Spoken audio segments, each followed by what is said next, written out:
আসসালামু আলাইকুম। আপনারা সবাই কেমন আছেন? আশা করছি নিশ্চয়ই ভালো আছেন। অশেষ রহমতে আপনাদের দয়ায় আমরাও ভালো আছি। তো প্রতিদিনের মতো আজকে একটা নতুন ব্লগ নিয়ে আপনাদের মাঝে চলে আসলাম। তো এখন হচ্ছে বাজে 11:30। ভাবলাম এতক্ষণ একটু কাজ করলাম, কাজ করে ভাবলাম এখন একটু রেস্ট নিই আর আপনাদের সাথে কিছু কথা শেয়ার করি। তো কথাটা হচ্ছে আজকে হচ্ছে আমার মেয়ের জন্মদিন। আমার হচ্ছে একটা ছেলে আর একটা মেয়ে। মেয়েটা হচ্ছে বড়, তো মেয়ের হচ্ছে আজকে জন্মদিন। তো আজকে ওকে আমরা বুঝতে দিইনি যে আজকে ওর জন্মদিন। ও মনে করতেছে যে আমরা হয়তো ভুলে গেছি, কিন্তু না, আমরা ভুলি নাই। ওকে হচ্ছে একটু অন্যরকমভাবে সারপ্রাইজ দিব, এটার জন্য ওকে বলি নাই। তো সকালবেলা আমাকে উঠে বলতেছে যে আম্মু তুমি নাস্তা বানাইলা না? আমি বললাম যে না, আজকে নাস্তা বানানো আমার ভালো লাগতেছে না, অন্য কিছু খাও। তো এটার জন্য ও হচ্ছে মন খারাপ করে বসে রয়েছে। তারপর এখন বলতেছে যে আম্মু তুমি আজকে কী রান্না করবা? তা আমি বলতেছি যে আজকে হচ্ছে কোনো রান্না বান্না করবো না, যেহেতু ভালো লাগতেছে না। আজকে শুধু হচ্ছে ভাত আর হচ্ছে ডাল ভর্তা করবো, সেটাই দিয়ে ভাত খাবা। এর জন্য হচ্ছে ও আরও রেগে গেছে।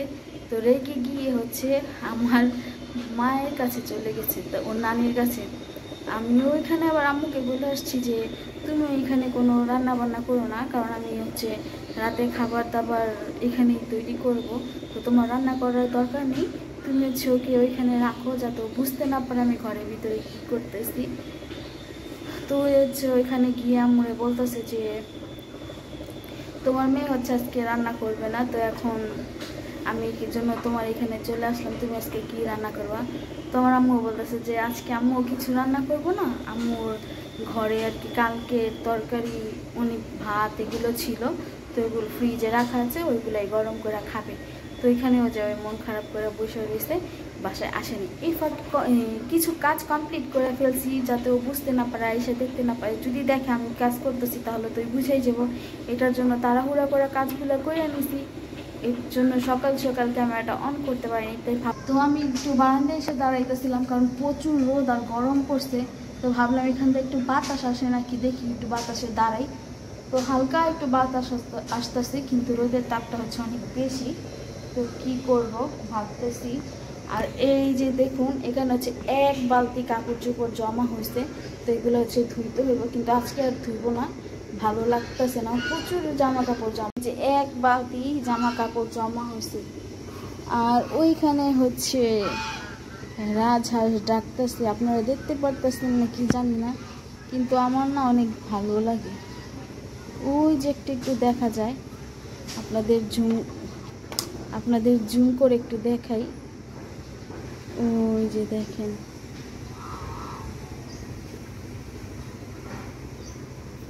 হচ্ছে একটাই সুবিধা, গ্রামের হাওয়া বাতাস, গ্রামের পরিবেশ শরীরের জন্য অনেক ভালো। আর আমার কাছেও খুব ভালো লাগে সকালবেলা ঘুম থেকে উঠে চারিদিকে শুধু সবুজ দেখা। তারপর হচ্ছে এই যে এইখানে হচ্ছে সব এলোমেলো হয়ে রয়েছে, তো এখন এগুলা গুছাবো। কারণ ওই যে বললাম না, আমি এর জন্য তাড়াহুড়া করে সব কাজ শেষ করছি যাতে ও এসে না দেখে। তো থালা বাটি বুটি এগুলা ধুয়ে রাখছি, তো এখন এগুলো গুছায় রাখবো। আর এইখানে হচ্ছে রসুনগুলো ব্লেন্ড করে রাখছিলাম, পেঁয়াজ কেটে রাখছি, বাদাম ভিজেছি, এটা একটু ব্লেন্ড করতে হইব। তারপরে এখানে হচ্ছে বিরিয়ানির মশলাটা তৈরি করে নিছি, এখানে আলু কাইটা নিছি। আর মেন কথা হচ্ছে গরুর মাংসটা, সবচেয়ে ইম্পর্টেন্ট কথা হচ্ছে, যে জিনিসটা কি ইম্পর্টেন্ট সেটা হচ্ছে গরুর গোশত। তো গরুর গোশত ওই দিন আপনাদের ভাইয়া তো বাজার থেকে আসছে, পরে সব কিছু গুছিয়ে রাখছিলাম, ওরকম আর দেখাই নেই। তো বিরিয়ানির জন্য ওইখান থেকে গোশত আলাদা করে রাখা হয়েছে ফ্রিজে, তো ওইটা আইনা ভিজেই তো হইব, কিন্তু আমার হচ্ছে আনতে মনে নাই। তো ওইখানে তো এখন মেয়ে আছে, এখন তো ওইখানে যাওয়া যাবে না, আমরা তো বুঝা ফেলবো। তো হচ্ছে পরে যেহেতু রাতের বেলায় রান্না করব, তো বিকেলবেলায় না ভিজা রাখলেই চলবো। তো ভাবছি বিকেলবেলা আসতে ওইখানে চুপচাপ গিয়ে মাংসটা নিয়ে এসে ভিজা ফেলবো। তো আপনারা সাথে থাকুন, এখন এই কাজগুলো কমপ্লিট করি, এগুলি সব গুছিয়ে নিই। এগুলি সব গুছানো শেষ হলে ভাত রান্না করব, ডাল সিদ্ধ করব।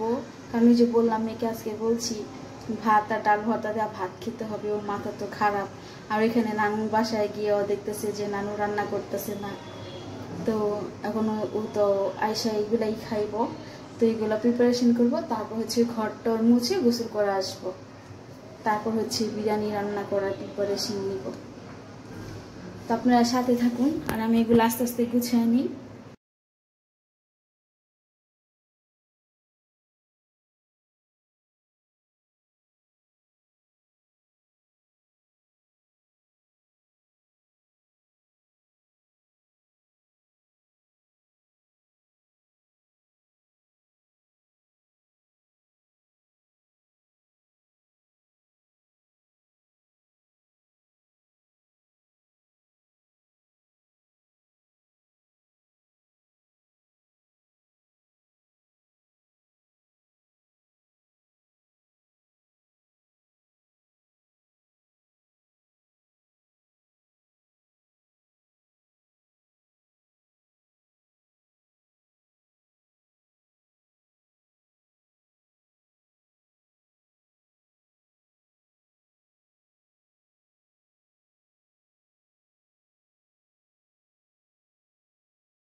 এই যে আমি সব গুছিয়ে নিয়েছি,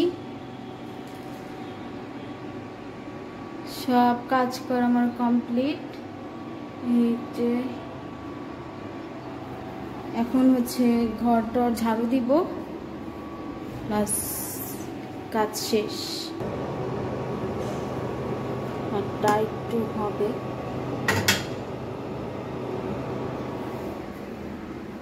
হচ্ছে ভাতটা হতে থাক আর আমি আমার বাকি কাজগুলো সেরে নিই। এই কাজগুলোর সাথে সাথে ভাতটা হচ্ছে হয়ে যাবে।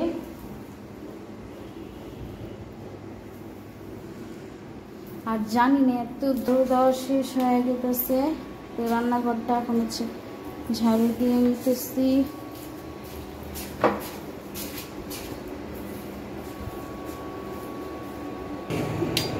গোসল করে যাও।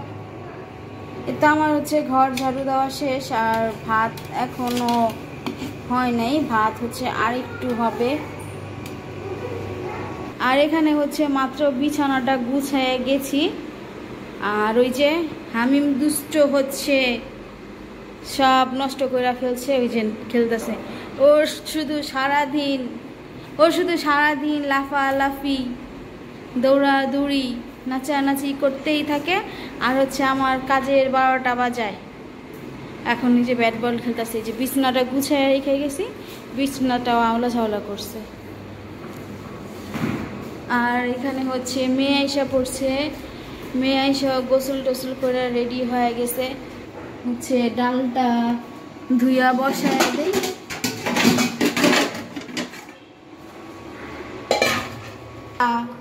বা খিচুড়ি মানে অনেক রান্না বান্না করতে হচ্ছে, অনেক কিছু রান্না বান্না করতে গেলে বৃষ্টির পানির প্রয়োজন হয়, কারণ কলের পানি দিয়ে এগুলো রান্না করা যায় না, তাহলে রান্নাটা ভালো হয় না। কারণ হচ্ছে আম্মুরা বৃষ্টির পানি ভরে রাখে, ওইখান থেকে হচ্ছে বৃষ্টির পানি আইনা নেই।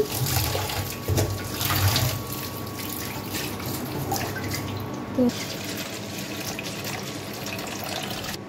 আর এখানে ভাতটাও হয়ে গেছে, এখন ভাতটা হচ্ছে মারটা গেলে নিব, মার গেলে নিয়ে ডালটা বসায় দিব। আর এই ফাঁকে আমি ঘরটা মুছে ফেলবো, ডালটা সিদ্ধ হলে এই ফাঁকে ডালটাও সিদ্ধ হয়ে যাবে, আমার কাজও হয়ে যাবে। যেটা রাঁধছি সেটা দেওয়া ভাত খাবি, এত বেশি কথা কবি না। সমস্যা তোর না? কোনো সমস্যা থাকা পারবো না। খাইতে পাও, আমি খাইতে কইছি। দুপুরে খাওয়া দাওয়া শেষ করে সব কাজ গুছাইয়া তো ভাবলাম গরুর মাংসটা এখন একটু মাখায়া বসায়া দেই, তাহলে রান্না করতে রাতের বেলা তাড়াতাড়ি হবে।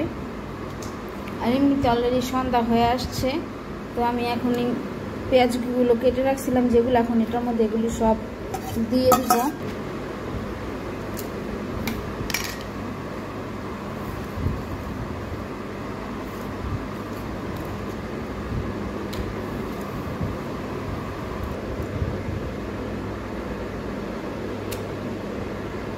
তো এই বাদামগুলো এখানে দিয়ে দিব। বিরিয়ানি মশলাটা করে রেখেছিলাম, এই বিরিয়ানি মশলাটা এটার ভিতরে দিয়ে দিব। হচ্ছে টক দই আর লেবুর রস রেখে দিই, ধনিয়া গুঁড়া,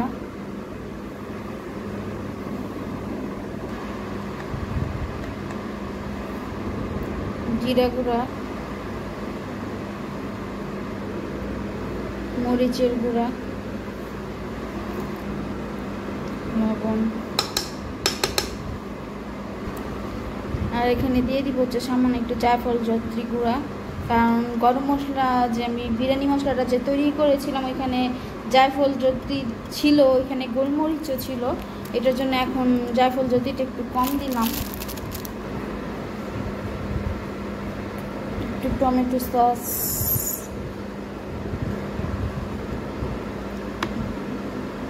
তেল,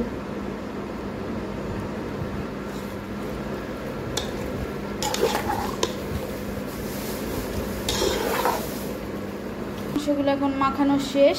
কালারটা তো ভালোই লাগতেছে, খুব সুন্দর দেখা যাইতেছে। তো এখন এটা হচ্ছে ঢেকে চুলায় রান্না করার জন্য বসিয়ে দিব। তো এখানে হচ্ছে গরুর গোশটা অলরেডি কষানো হয়ে আসতেছে। তো এখন আমি এর মধ্যে হচ্ছে দিয়ে দিব দুধ। এখানে আমি একটু গুঁড়া দুধ গুলিয়ে নিয়েছিলাম, এখন আমি ঘন করে গুঁড়া দুধটা গুলায় নিয়েছিলাম, এটা এখন আমি এর ভিতরে দিয়ে দিব। মুখগুলো ভেঙে এর ভিতরে দিয়ে দিতেছি।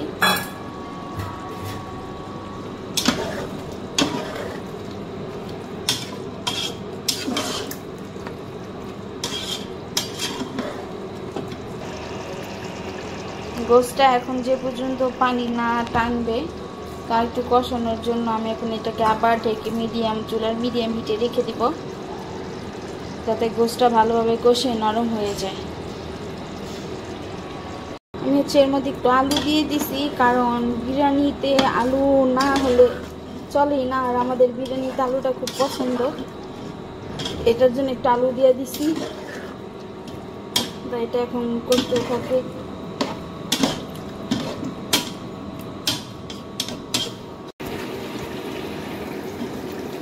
এখানে হচ্ছে গরুর মাংসটা কষানো হয়ে গেছে, এই যে কি সুন্দর উপরে তেলও উঠে আসছে। তো এখন চুলাটা অফ করে দিব, আর এটা এখন রান্না করবো না, যেহেতু আপনাদের ভাইয়া আসতে দেরি হবে। এখন রান্না করলে হচ্ছে ঠান্ডা হয়ে যাবে, খাবার আধা ঘন্টা আগে তখন রান্না করে ফেলবো বিরিয়ানিটা। তো এমনিতেও ভিডিওটা আজকে অনেক বড় হয়ে গেছে, তো ভিডিওটা আর বেশি বড় করলাম না, আজকে এই পর্যন্তই রাখবো। আরেকটা কথা, আমার ভিডিওটা যদি ভালো লেগে থাকে, ব্লগটা যদি ভালো লেগে থাকে, তাহলে অবশ্যই লাইক কমেন্ট শেয়ার করবেন, আর যারা নতুন তারা সাবস্ক্রাইব করে পাশে থেকে বেল আইকনটি বাজিয়ে দেবেন। সবাই ভালো থাকবেন, সুস্থ থাকবেন। আল্লাহ হাফেজ।